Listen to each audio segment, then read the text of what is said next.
భారతదేశంలో మొట్టమొదటిసారిగా తెలంగాణ ప్రభుత్వం 2 లక్షల రైతు రుణమాఫీ చేయడం అనేది చారిత్రాత్మకం. అది ముఖ్యమంత్రి రేవంత్ రెడ్డి గారితో పాటు కేబినెట్ అన్ని రకాలుగా ఆలోచించి తీసుకున్న నిర్ణయం. మిగతా అంశాల్లో డిపార్ట్మెంట్స్ కూడా అన్నిటిని కూడా ఖర్చులు తగ్గించుకొని ఈరోజు రైతు ప్రధాన లక్ష్యంగా ఈరోజు రైతు రుణమాఫీ చేయడం అనేది హర్షణీయం. రైతు అందరూ కూడా ఈ విషయంలో ప్రభుత్వం యొక్క చిత్తశుద్ధిని గమనించాలని విజ్ఞప్తి.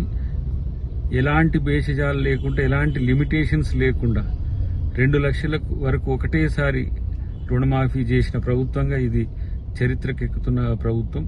కాబట్టి భవిష్యత్తులో కూడా రైతుల యొక్క బాధల్ని, రైతుల యొక్క కష్టాలని ఈ ప్రభుత్వం, రైతు బిడ్డలుగా రేవంత్ రెడ్డి గారు కానీ అందరూ కానీ ఈరోజు మీకు ఎలాంటి కష్టం రాకుండా చేసే ప్రయత్నం ఈ ప్రభుత్వం తీసుకుంటుంది. అన్నిటికంటే ముఖ్యంగా ఎక్కడ ఏ సమస్య వచ్చినా స్థానిక నాయకత్వాన్ని మీరు సంప్రదిస్తే ఆ సమస్యను పరిష్కరించడానికి కూడా ఈరోజు ముఖ్యమంత్రి గారి నేతృత్వంలో పార్టీ ప్రభుత్వ పెద్దలతో కలిసి ఒక సమావేశమైంది. కాబట్టి మీరు ఎవరు రైతు రుణమాఫీ కాకపోయినా స్థానిక నాయకత్వాన్ని సంప్రదించాలని నా విజ్ఞప్తి. భారతదేశంలో మొట్టమొదటిసారిగా తెలంగాణ ప్రభుత్వం 2 లక్షల రైతు రుణమాఫీ చేయడం అనేది చారిత్రాత్మకం.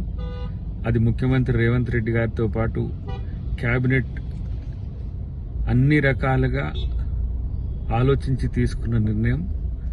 మిగతా అంశాల్లో డిపార్ట్మెంట్స్ కూడా అన్నిటిని కూడా ఖర్చులు తగ్గించుకొని ఈరోజు రైతు ప్రధాన లక్ష్యంగా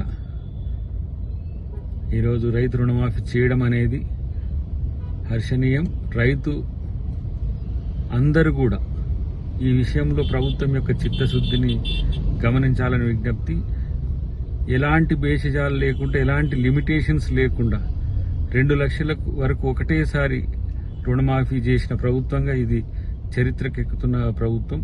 కాబట్టి భవిష్యత్తులో కూడా రైతుల యొక్క బాధల్ని, రైతుల యొక్క కష్టాలని ఈ ప్రభుత్వం, రైతు బిడ్డలుగా రేవంత్ రెడ్డి గారు కానీ అందరూ కానీ ఈరోజు మీకు ఎలాంటి కష్టం రాకుండా చేసే ప్రయత్నం ఈ ప్రభుత్వం తీసుకుంటుంది.